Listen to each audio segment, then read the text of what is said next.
एक बार जब आप वो कर ले तब दूसरी चीज आती है कि उसमें बड़ा सोचना शुरू कर लीजिए। बड़ी सोच मतलब क्या दोस्तों, वैसे आप सब जानते हैं मगर एक छोटा सा एग्जांपल देना चाहता हूं। गिनेस नाम की एक कंपनी, इस इंसान ने जहां पर अपना मैन्युफैक्चरिंग यूनिट डाला अपनी प्रोडक्ट्स के लिए, आपको हैरानी होगी कि वहां पर उस इंसान ने 9000 साल का लीज साइन किया। मतलब ये हुआ कि भी आने वाली पीढ़ियों तक, बोले मेरे बच्चों के बच्चों के बच्चों के बच्चे वही काम करेंगे, वहीं पर काम करेंगे। 9000 साल का रेंटल अग्रीमेंट की मेरा बिजनेस यहीं पर ऑपरेट करेगा। उन्होंने इतना लंबा सोच लिया अपने बिजनेस को लेकर के। इसका दूसरा एग्जांपल, कितने लोगों ने हैरी पॉटर का नाम सुना है या फिल्में के बारे में सुना हुआ है? हैरी पॉटर बनाने वाले JK Rowling, she was unsuccessful author. उनके पास दोस्तों कोई आगे सक्सेस नहीं थी। वो किताब लिखते थे, फेल होते थे। जब हैरी पॉटर का कॉन्सेप्ट उनके दिमाग में पहली बार आया, हैरानी वाली बात तो देखिए दोस्तों कि जब पहला चैप्टर नहीं लिखा था, अभी तक आगे की सारी किताबें फेल हो चुकी है, उसके बावजूद उन्होंने पहला चैप्टर नहीं लिखा था, लेकिन तब 7 किताबें लिखने का इरादा वो बना चुके थे कि हैरी पॉटर की कहानी 7 किताबों में जाएगी। और आज आप देखिए कि वो कितने सक्सेसफुल ऑथर या फिर उनकी किताबों के माध्यम से कितने सक्सेसफुल मूवीज बन चुके हैं। पॉइंट ये है कि छोटा सोचना दोस्तों ये एक बीमारी है। मैं वापस कह दूं, छोटा सोचना एक बीमारी है। अपने बाजू वाले को हाई फाई देके बता दो, छोटी सोच एक बीमारी है। छोटी सोच एक बीमारी है। ये बीमारी हमें कहीं नहीं लेकर जा सकती। और मैं आपको बता दूं, इसका वैक्सीन बाहर से नहीं मिलने वाला है। ये हम ही को अपने आप को समझाने की जरूरत है कि दोस्तों हम छोटे हैं इसलिए छोटा नहीं सोचते हैं। कभी कभार हम बड़े बन नहीं पाते हैं जस्ट बिकॉज क्योंकि छोटी सोच बरसों से हमारे खानदान में आई हुई है। 1947 में हम लोग आजाद हुए थे और तब भारत एक गरीब देश के रूप में आगे बढ़ा क्योंकि ब्रिटिश यहां से बहुत कुछ लेकर गए। उससे पहले हम अपने आप को दोस्तों चाहे संस्कारों की बात करें, नॉलेज की बात करें, हर रूप से समृद्ध देश हुआ करते थे। लेकिन जब ब्रिटिश बहुत कुछ लूट करके गए तो कहीं ना कहीं उन्होंने हमारी सोच को, हमारे कॉन्फिडेंस को भी लूटा था। और मैं आपको आज इसलिए समझा रहा हूं क्योंकि हमारा नर्चरिंग जिस माहौल में होता है, जब आपके दादाजी अगर वो गरीबी का एक्सपीरियंस कर चुके हैं, जब हमारे पिताजी वो गरीबी का एक्सपीरियंस कर चुके हैं, तो वो गरीबी हमारे अंदर भी आ जाती है, नर्चरिंग में आ जाता है। और इसलिए सोच को बदलना जरूरी है। मैं आपको एक छोटी सी कहानी बताना चाहता हूं। मेरी 17 साल की उम्र थी। 17 साल की उम्र पे एक किराए का मकान था। पिताजी के ऊपर 22 लाख रुपए का कर्जा। उस जमाने का 22 लाख आज के मुताबिक 60-70 लाख के बराबर हो सकता है। और तब जब मेरी पढ़ाई अब कॉलेज जाकर हो नहीं पा रही क्योंकि पैसा नहीं है, तब मैंने 101 गोल्स का लिस्ट बनाया कि मैं अपनी जिंदगी में क्या बनना चाहता हूं, कहां पर पहुंचना चाहता हूं, मेरा उद्देश्य क्या है। और ये जो 101 गोल्स मैंने 4 दिन अकेले बैठकर लिखे। कितने दिन, कितने गोल्स? यहां पर एनर्जी ज्यादा है, इस साइड थोड़ी कम नजर आ रही है। थैंक यू सो मच दोस्तों। 101 गोल्स मैंने लिखे और वो 4 दिन बैठ करके जब वो गोल्स लिखे, सच बताऊं गोल्स लिख तो डाले, लेकिन बाद में मैंने रियलाइज किया कि इतने बड़े बड़े गोल मैंने लिखे हैं कि ये इस जन्म में भी पूरे नहीं हो पाएंगे। और हुआ कुछ ऐसा दोस्तों, मैंने छोटी सी सिस्टम को फॉलो किया और जब तक मैं 26 साल का हुआ, 10 साल के अंदर, 17 से 26, 10 साल के अंदर वो 101 में से मैं अपनी जिंदगी के 99 गोल्स पूरे कर चुका था। उस 99 गोल्स में 19 साल की उम्र पे खुद का घर बनाया, 19 साल की उम्र पे पहली मर्सिडीज खरीदी, 21 साल की उम्र पे दूसरी मर्सिडीज खरीदी, 23 साल की उम्र तक 6 बिजनेसेस को डेवलप किया। और अभी जिस घर में मैं रहता हूं दोस्तों, 10 साल पहले वो घर बनाया क्योंकि सपना था कि मेरे माता पिता ने मुझे 10 रूम के घर में बड़ा किया है, इन रिटर्न उनको मुझे वो दूसरा 10 रूम का घर बनाकर देना है। और आज जिस घर में हम रहते हैं वो 60,000 स्क्वायर फीट का घर है। Personal cricket ground, swimming pool, home theatre, room के स्टूडियोज, जिम, ये सारी सुविधाएं वहां पर अवेलेबल है। लेकिन कितने लोग जानने में इंटरेस्टेड है, मेरी सफलता मैटर नहीं करती, लेकिन कितने लोग जानने में ये इंटरेस्टेड है कि 10 साल में इतने बड़े बड़े गोल कैसे अचीव किए? कितने लोग जानना चाहेंगे? ऑलराइट दोस्तों, अगर जानना चाहते हो, आपके बाजू में जो बैठा है उसे हाई फाई देके कह दो फोकस।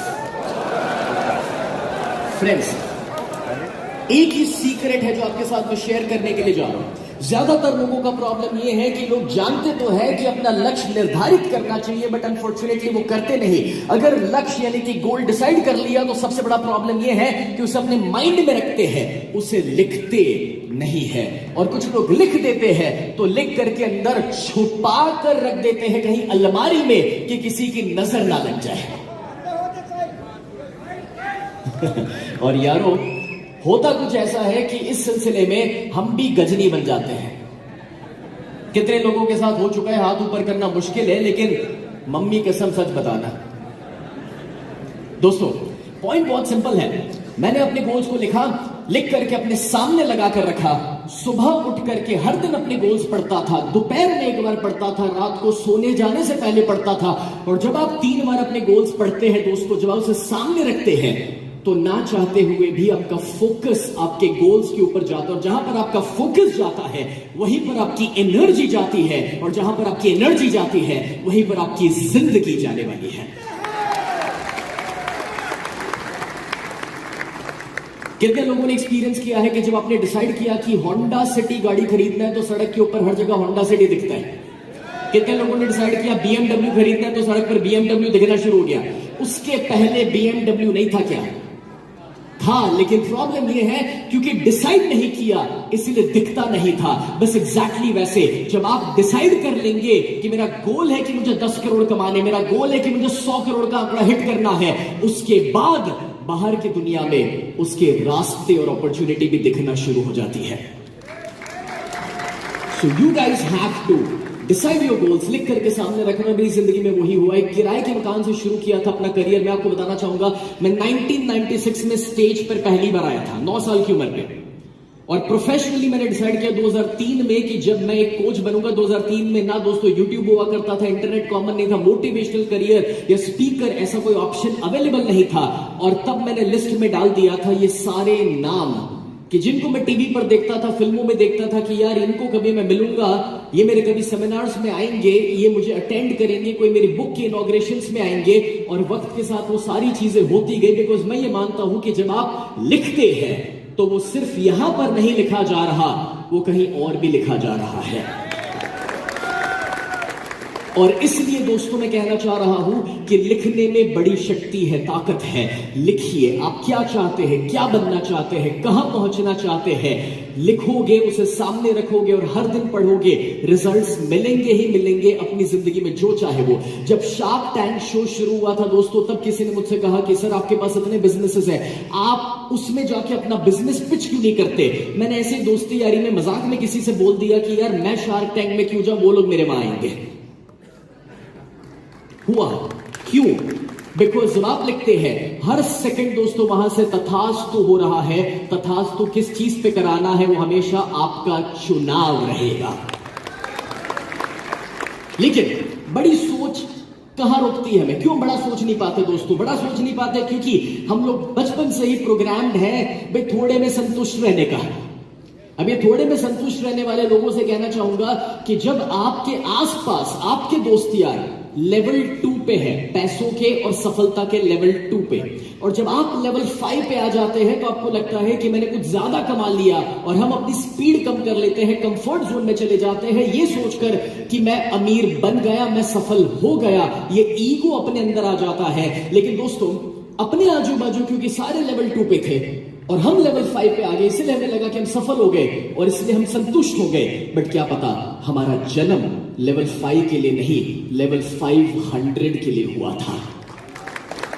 और वहां पर तभी पहुंचा जा सकता है जब उसके लिए आप बड़ा सोचना शुरू करेंगे। और इसलिए अपने पास्ट के फेलियर्स, रिजेक्शन, लॉस का जो डर है उससे ऊपर उठना जरूरी है। पास्ट के बुरे एक्सपीरियंसेस से ऊपर उठना जरूरी है।